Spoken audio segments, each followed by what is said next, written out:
We are following some breaking news this hour. The U.S. Attorney's Office and the FBI are announcing federal charges after an alleged New Year's Eve attack was thwarted in Charlotte. The FBI says the subject was, quote, directly inspired to act by ISIS. Federal officials are holding a press conference right now to release some more information. Let's listen in. Appreciate it. I'm sure you know Jim Barnacle by now. He's the special agent in charge of the FBI for North Carolina. The FBI worked tirelessly on this case, and I can't thank you enough for that.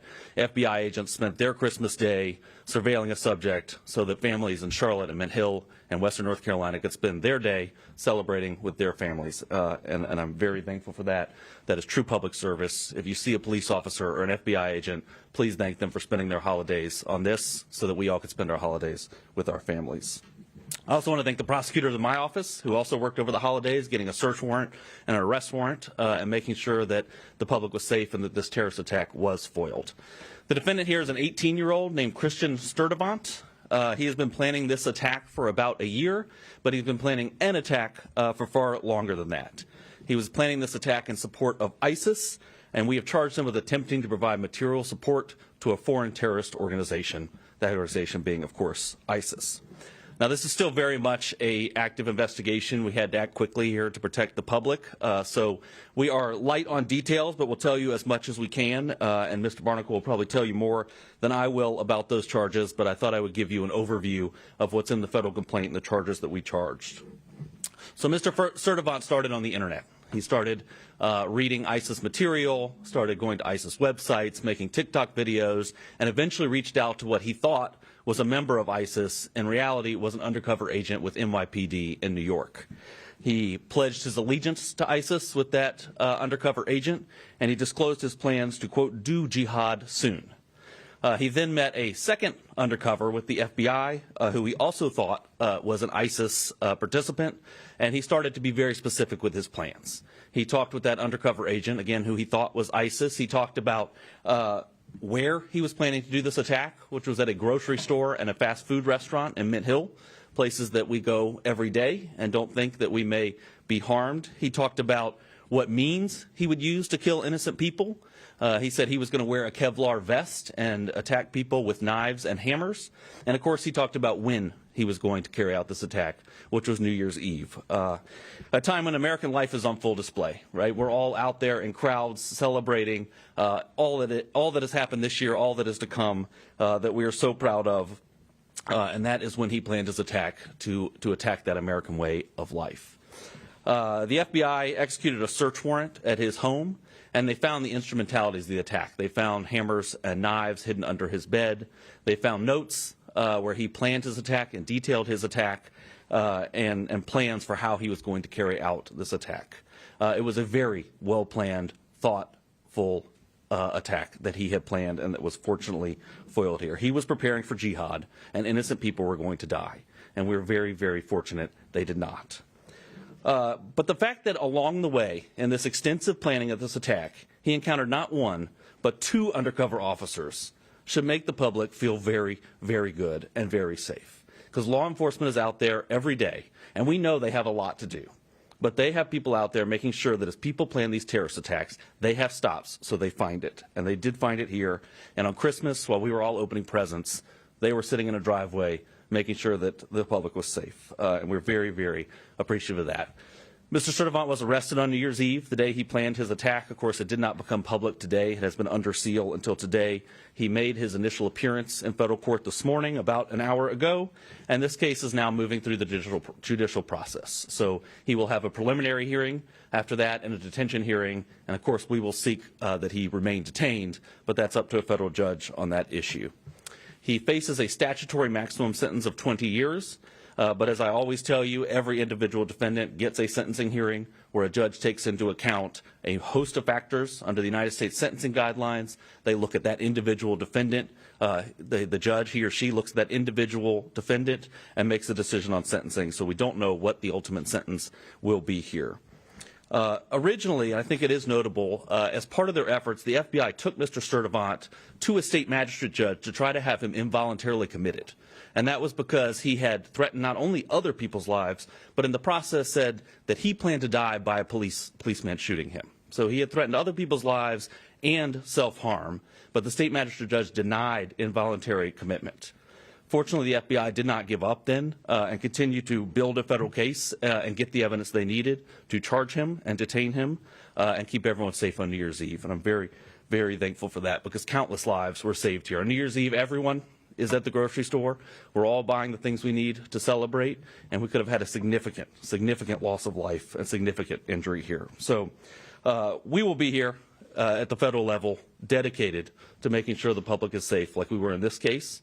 And I know that there's a lot that goes on behind the scenes that's never public for investigative reasons, and it's very it brings me satisfaction to be able to tell the public what law enforcement is doing when you don't know it and what's going on behind the scenes to keep everyone safe. So with that, I will turn it over to Special Agent in Charge Barnacle, who can tell you a little bit more about the details.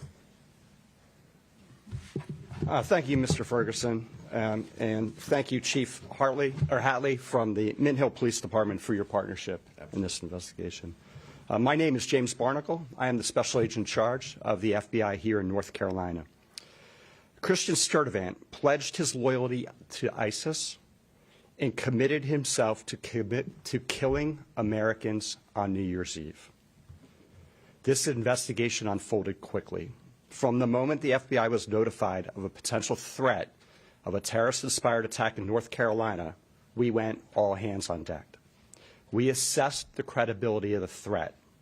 The investigation lasted about 2 weeks, included numerous investigative techniques, partnerships with law enforcement agencies, and cooperation from the American public.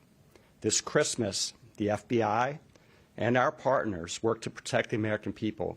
We did not let up until Sturdivant was safely in handcuffs. FBI special agents arrested him on December 31st as he was being released from a local medical facility. On Monday night, as Russ just said, the FBI's evidence response team conducted a search, an authorized search, at his home and on his cellular phone. What we found was a manifesto, which the federal complaint alleges contained detailed plans to execute a massacre on New Year's Eve as people shop, for the holidays. Without the swift action of the FBI Joint Terrorism Task Force, New York City Police Department, the Mint Hill Police Department, and our partners at the United States Attorney's Office for the Western District of North Carolina, we could be announcing a national tragedy. Instead, a terrorist attack was thwarted. Give a little background on Sturdivant.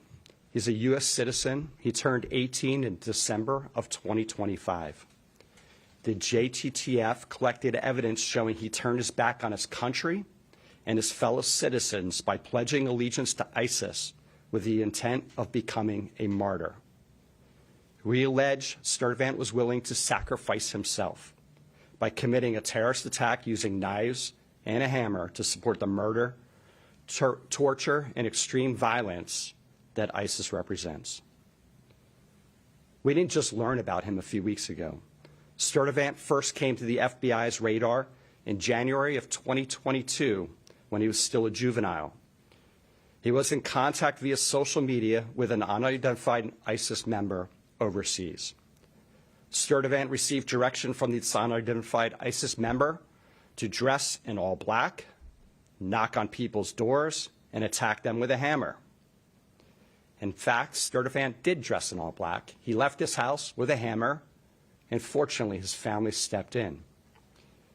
Sturdivant, no charges were filed at that time. He was referred for psychological care, and he underwent psychological care, of which I don't know the details. The FBI was told he no longer had access to social media.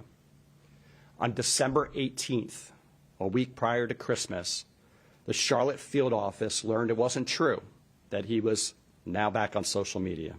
After several FBI offices around this country and the New York Police Department alerted the Charlotte JTTF of a TikTok account username, Abu Bakr al-Amerki, who made multiple posts in support of ISIS. Sturdivant was identified as the account holder. And with federal search warrants, the FBI obtained his previous posts to assess the extent of threats to the homeland. But according to the complaint, on or about December 12th, Sturdivant began communicating with an individual on multiple social media platforms. Unbeknownst to Sturdivant, he was talking to a government online covert employee. Within just a few days, Sturdivant direct messaged the online covert employee with a picture of 2 hammers and a knife. The message was significant since in recent years, an ISIS propaganda magazine promoted the use of knives to conduct terrorist attacks in Western countries. The same ISIS magazine which suggested using vehicles to ram crowds, like the terrorist attack last year on New Year's Day on Bourbon Street. The conversations between the undercover employee and Sturdivant escalated further. Sturdivant allegedly sent a voice recording pledging Bayat, a loyalty oath to ISIS. And on December 20th, the direct messaging allegedly showed Sturdivant asking for help getting firearms, specifically weapons, guns, to carry out the terrorist attack at a food market here in Charlotte area. Thankfully, that did not occur.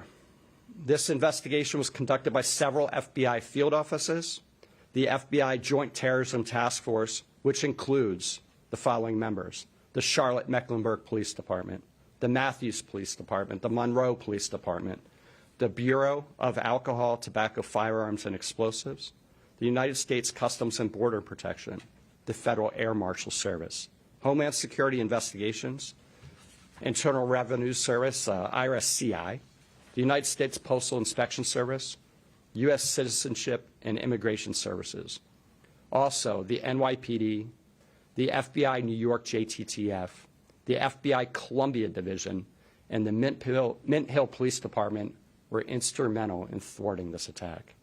And of course, alongside our partners at the U.S. Attorney's Office in the Western District of North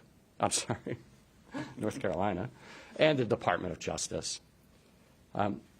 This investigation highlights the very real threat posed by people who self-radicalize online and are inspired by jihadist ideologies espoused by foreign terrorist organizations.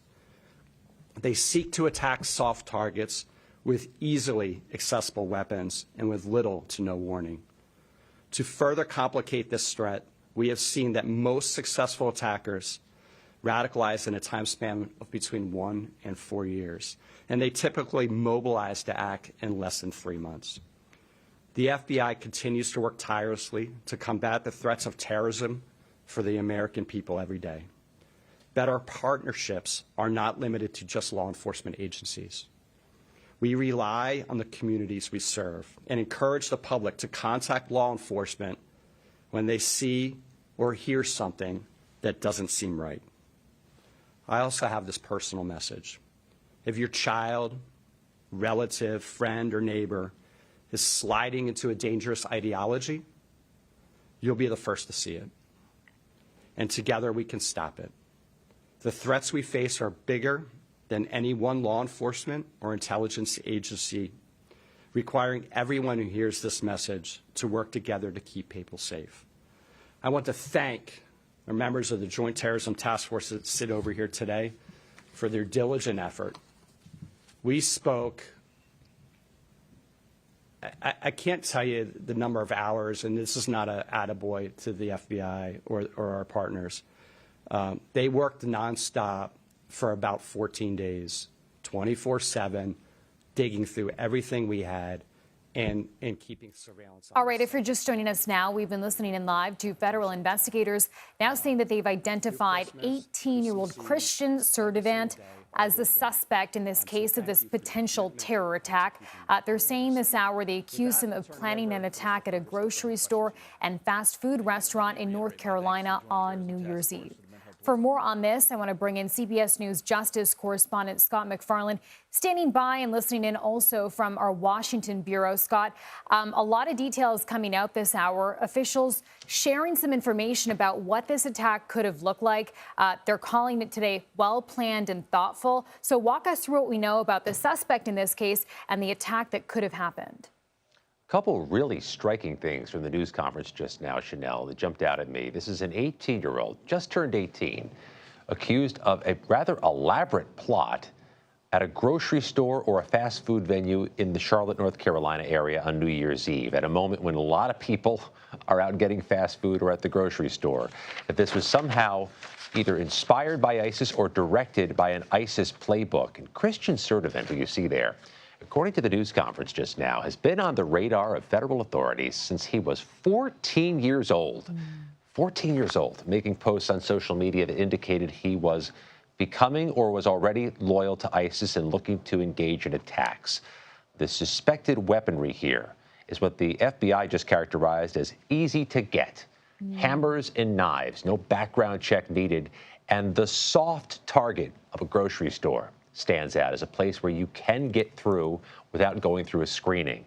This comes from the ISIS playbook, according to the authorities, something they've tried to inspire in Western countries. Now, some of this alleged plotting, or at least communication about the plot, happened between Sturdivant and an alleged undercover officer, which helped the feds get their hands around this before New Year's Eve night. I'm interested to hear, as they continue this news conference, if there are any accomplices or co-conspirators alleged in this case, and what's more, how fast this prosecution is going to move forward. But they have Sturdivant in custody just weeks after his 18th birthday. And Scott, I want to ask more about how authorities were able to foil this attack, how they were alerted to it in the first place. Police were saying today that they searched his home, they searched his phone, and as you mentioned there, they also communicated with him on social media. Talk about what they found there.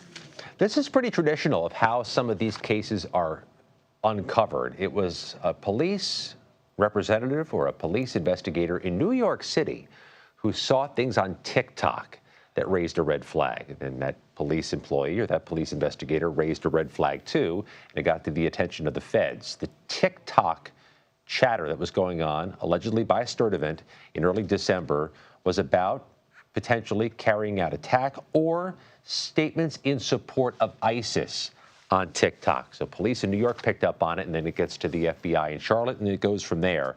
Very often, Chanel, it's some law enforcement investigator in a disparate part of the country who catches something that is relevant to a different community, and that's why they work in concert with each other and communicate with each other.